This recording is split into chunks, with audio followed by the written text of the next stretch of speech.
It's been a busy couple of weeks here in Philadelphia, what with the World Series and the election and everything else that's been going on in the world.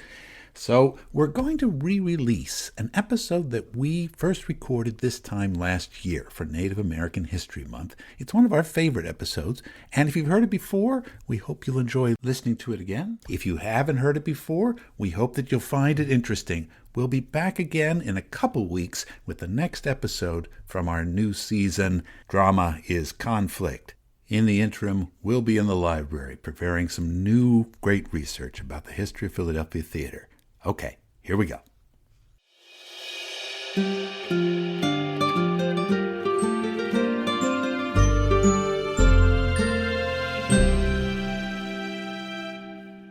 We began our entire podcast story with the founding of Philadelphia in the late 17th century. And in our second episode, I rushed rather quickly through the early years of this city's history because, for our purposes, there wasn't much formal theater to talk about before the middle of the 18th century. Now, of course, approaching matters this way, it centers mostly the mode of live performances that we generally think about when we speak of theater, the standard Western definition of the art form. This tends to leave out other types of performance, especially ones that are passed down by long-standing cultural practices and oral transmission. But the frustrating problem for theater historians is that once the chain of oral transmission in a particular culture anywhere is broken, there's no real way of retrieving it if someone did not record it or write it down in some way. So, like the famous story of the man looking for the lost keys only under the lamppost, because that's where the light is, we stick mostly to where written records exist. The long-ago dances, storytelling, the ceremonies, and the rituals of the Lenni Lenape and other peoples who dwelled in what is now called Eastern Pennsylvania and New Jersey for thousands of years are largely inaccessible to us, and I don't pretend to have any special knowledge about them that I can share with you, though there is a lot of work being done by archaeologists excavating ancient Native American settlements in the area. I've never seen anything about evidence of performances or ceremonies, so out of respect for the subject, I don't want to speculate. I'm sticking with where the light is and what I can put my hands on. While researching the period of Philadelphia history from about 1790 to 1820, I keep coming across references to Native Americans in the city's theaters. Not Lenni Lenape, but visitors, delegations of many other tribes from the Northeast and from the Midwest. Now, this shouldn't have surprised me, but it did. Many of us have a tendency or a habit of mind to think of Native Americans, or Indians as they are invariably called in all the source material from this period, as mainly existing on or beyond the frontier, somewhere out west. We tend to do this, even though we also know that Native communities still exist in areas of New England, New York State, and many other places east of the Mississippi, even today. Philadelphia in this period is tied up in our minds with images of stolid Quakers, politicians, bankers, painters, sailors, carpenters, laborers. We look at the pictures in the famous book, Birch's Views of Philadelphia, and we see people working along the Delaware waterfront, striding along High Street, strolling in front of the Pennsylvania Hospital on Spruce Street. White people, mostly, but also many African Americans. But if you look closely, two of these pictures clearly show groups of Native Americans in traditional garb. In Birch's depiction of the New Lutheran Church on 4th Street, for example, you can clearly see a group of about half a dozen Native Americans walking along the sidewalk. A white man in a three-cornered hat walks beside them, looking towards them, his arm gesturing to the side as if he's giving them a tour around the town. And in the engraving titled, quote, "The Back of the State House," unquote, what we would now call Independence Hall, 4 Native men walk across the lawn in animated conversation with each other. From these depictions, at least, it would seem that the site of indigenous people in what was then the nation's capital was a notable part of the passing scene, enough for William Birch and his son to want to put them in his book, but a normal part of city life. By many accounts, we know it was common for Native American delegations to visit Philadelphia during this time, and that they were not complete strangers to the residents of the city, and their relationship between the two groups might really be astoundingly intimate.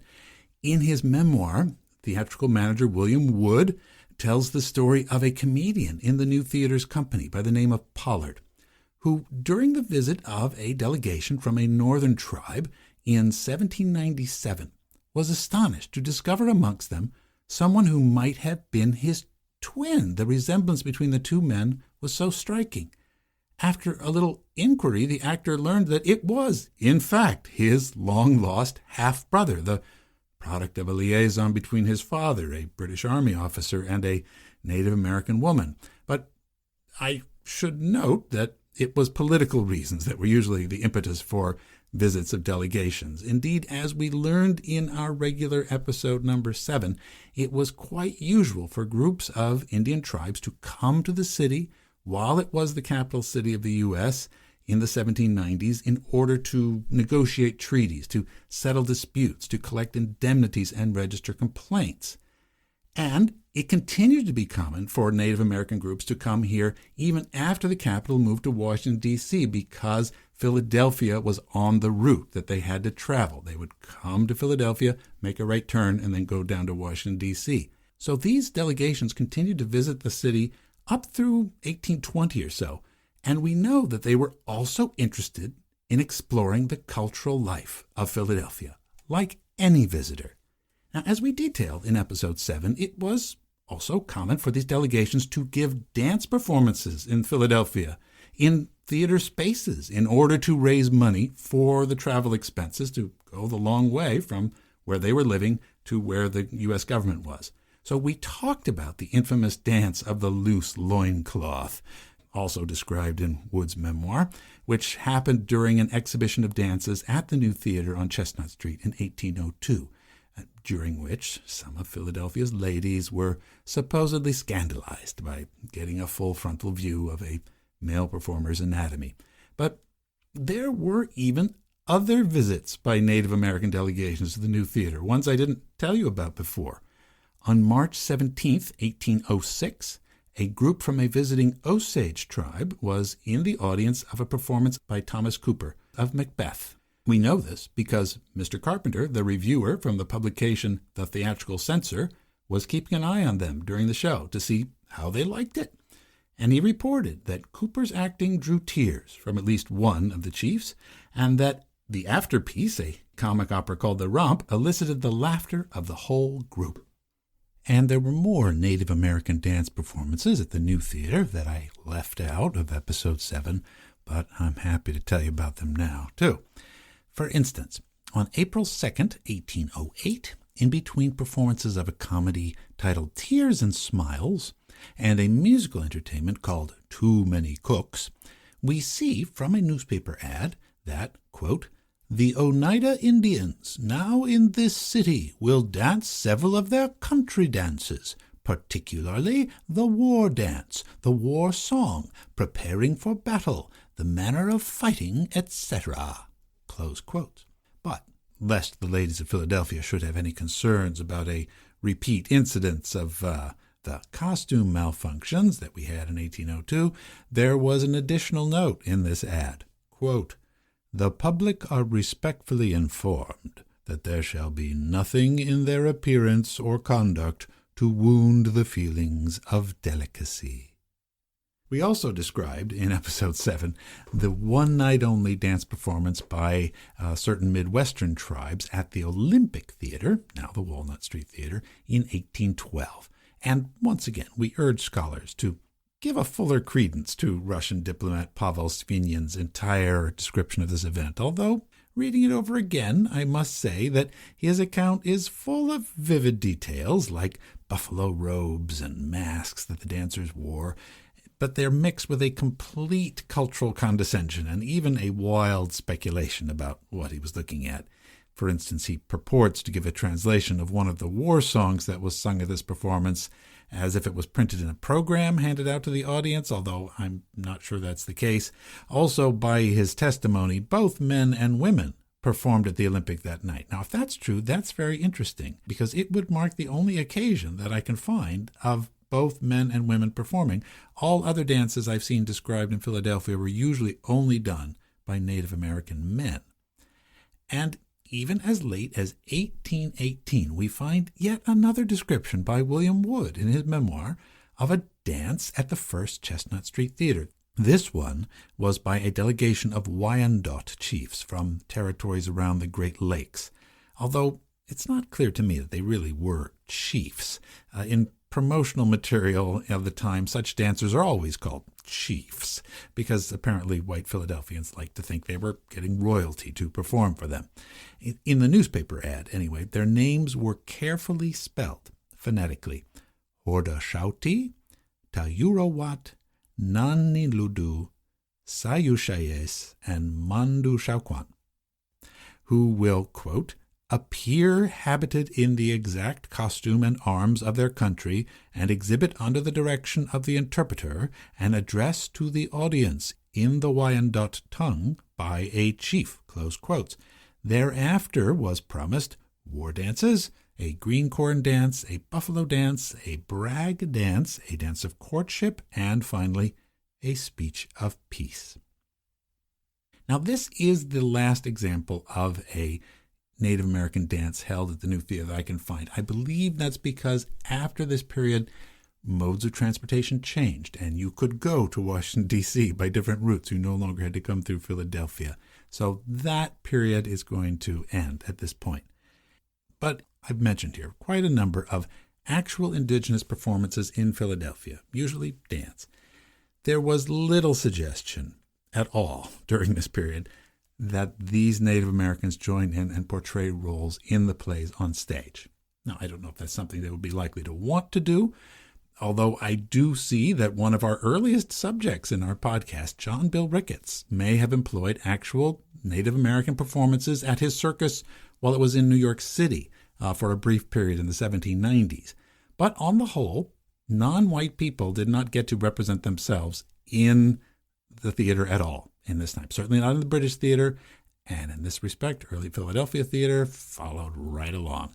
And if we look at the records of the repertoire of the New Theater, we find many confirmations of this fact. A pantomime called Nootka Sound, or The Adventures of Captain Douglas, which was done at an actor's benefit performance in March of 1794, depicted the travails of a sailor stranded in the Pacific Northwest. And there were Indian characters, but these were all played by the white actors, and one Indian character, I'm sorry to say, was given the joke name of Wampumpu. Sorry about that. Another example from the same year was a rather more dignified musical play called Tammany, or The Indian Chief, with a libretto by Mrs. Ann Hatton and music by James Hewitt. It was performed in both New York and Philadelphia, with the actor James Hodgkinson in the title role. Set in an imaginary confrontation between a renegade lost sailor of Christopher Columbus and a group of noble Pennsylvania Indians, it was given at the behest of the Tammany Society, a social group that was fast becoming influential in Democratic political circles. On April 6, 1808, another musical called The Indian Princess was presented at the New Theater on Chestnut Street. Now, this play, whose text we still have, was one of those rare plays done by the Philadelphia Company whose author was actually an American, in fact, a Philadelphian.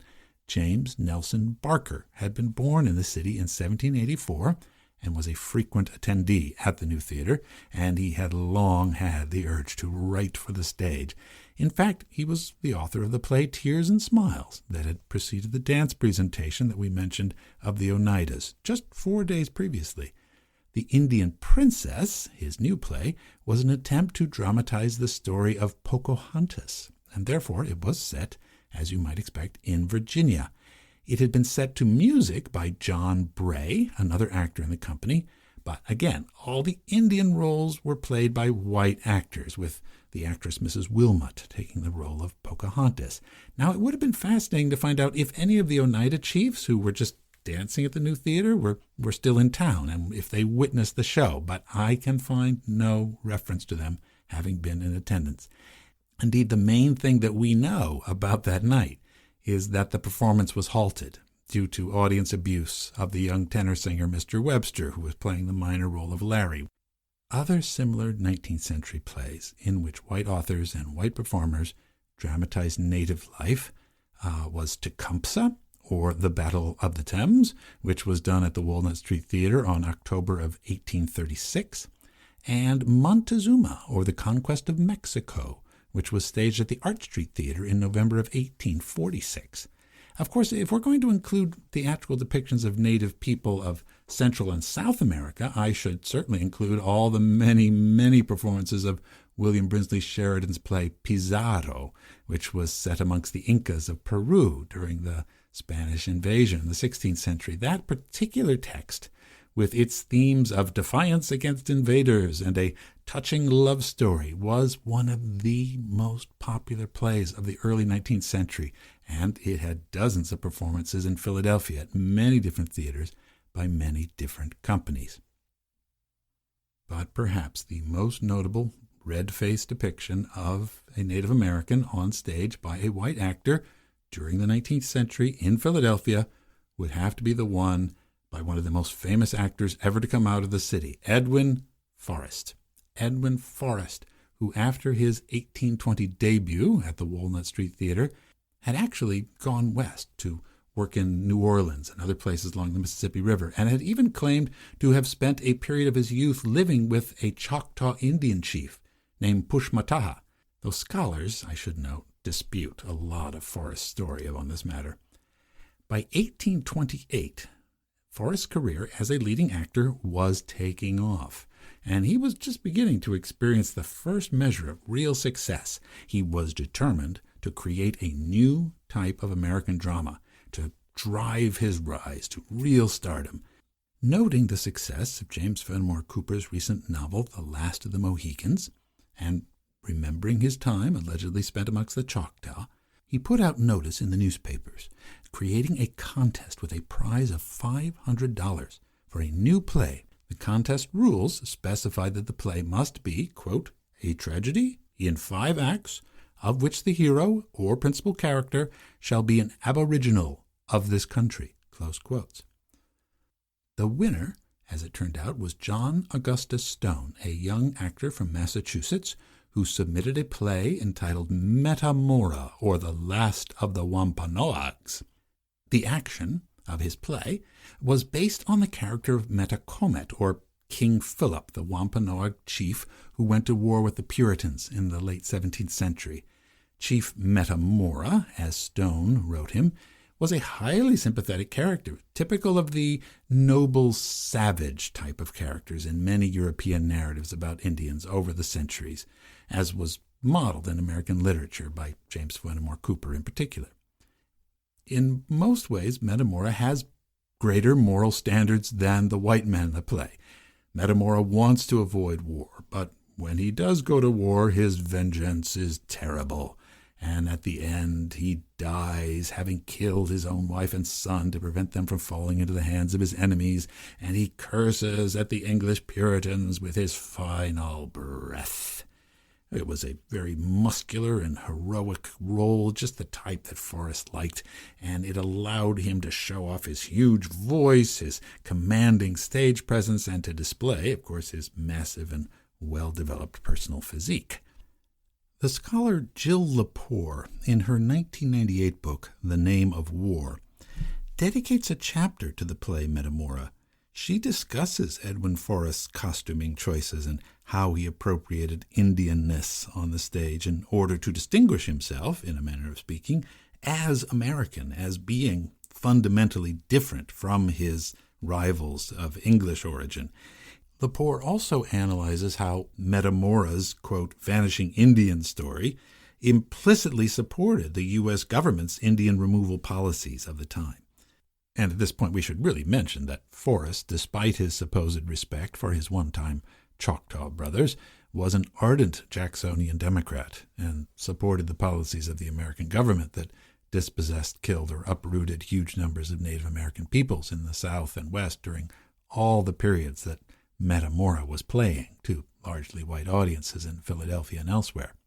Because Edwin Forrest first presented Metamora in the year 1829, and it was always a huge hit from then on. Metamora became part of his standard repertory of roles that he would play for the next 4 decades. It was a very lucky play for him. It wasn't so lucky for its author, John Augustus Stone, who, although he did become part of Forrest's regular entourage, he never received ongoing royalties from the play. That actually wasn't a thing at the time. There were no royalties. Suffering from mental health issues, Stone drowned himself from the Locust Street Pier in the Schuylkill River in Philadelphia in 1834. Edwin Forrest paid for his burial and for a headstone. Edwin Forrest returned to Walnut Street Theater many times over the years and would almost always present Metamora, the last of the Wampanoags, as part of his range of shows. It became so familiar to the Philadelphia audiences that there were even parodies of it produced here too. One was called Metamora, the Last of the Pollywogs. Even in his final years in the 1860s and early 1870s, when he was giving his last national tours as an actor, Edwin Forrest generally led off the tour by playing a week's booking at the Walnut Street Theater, and Metamora would be trotted out once again. But by that time, American audiences were discarding plays presented in Forrest's old-fashioned fustian and contrived style, and they were becoming more concerned with authenticity and realism. So now theatrical depictions of Native Americans were generally centered around conquering the frontier narrative, such as those presented by Buffalo Bill Cody and other showmen, who would usually use real Native Americans in their performances.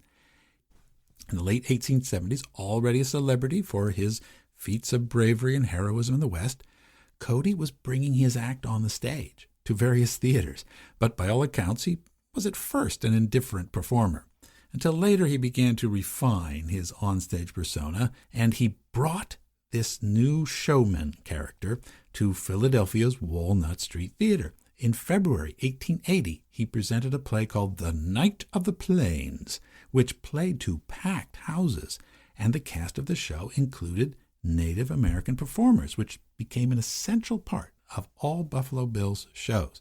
And as Buffalo Bill's Wild West shows became bigger and bigger, playing in larger and larger arenas all around the country, he soon was employing hundreds of Native Americans, including such major leaders as Sitting Bull and Red Cloud.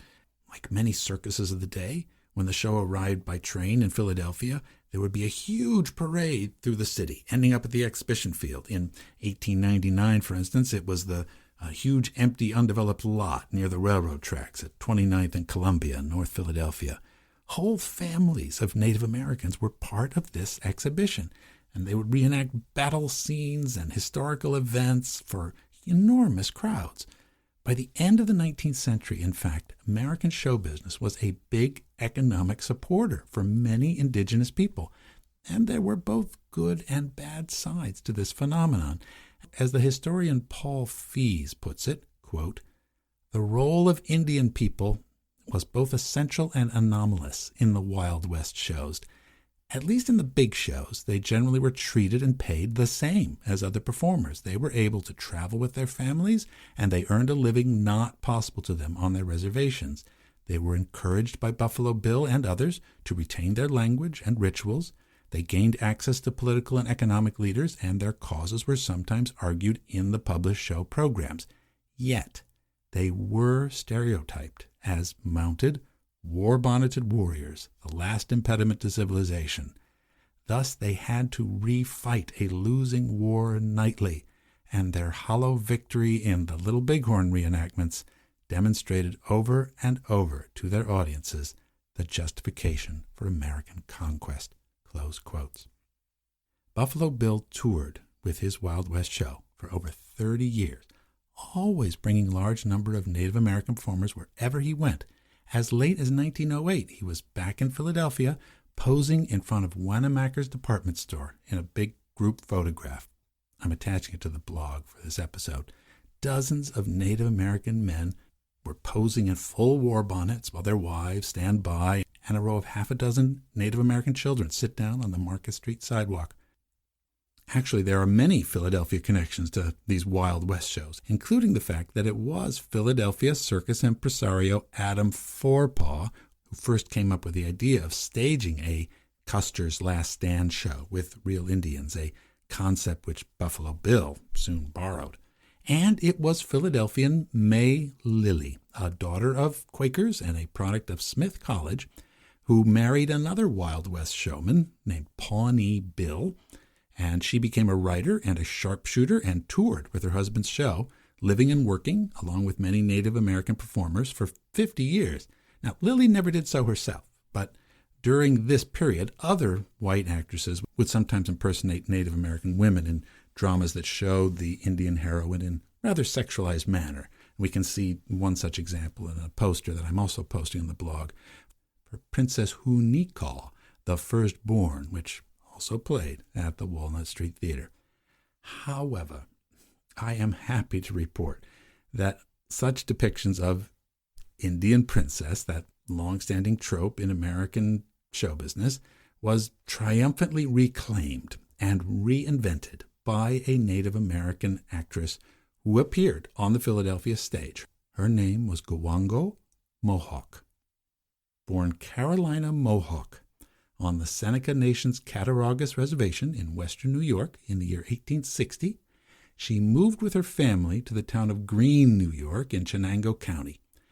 Called Carrie by her friends, as she grew up, her outgoing nature, as well as her prowess as an athlete and a performer, soon became evident. Craving adventure in life, she joined the traveling shows of the Wild West, like Buffalo Bill and Wild Bill Hickok, and as part of the cast of authentic American Indians, she billed herself as Gowongo, which means I fear no one. Now, like May Lilly, she also learned to ride horses, to shoot rifles, and to participate in the spectacular battle reenactment scenes that sometimes featured hundreds of performers. But being a canny businesswoman, as well as a good performer, she realized she could make even more money as a star performer in her own right.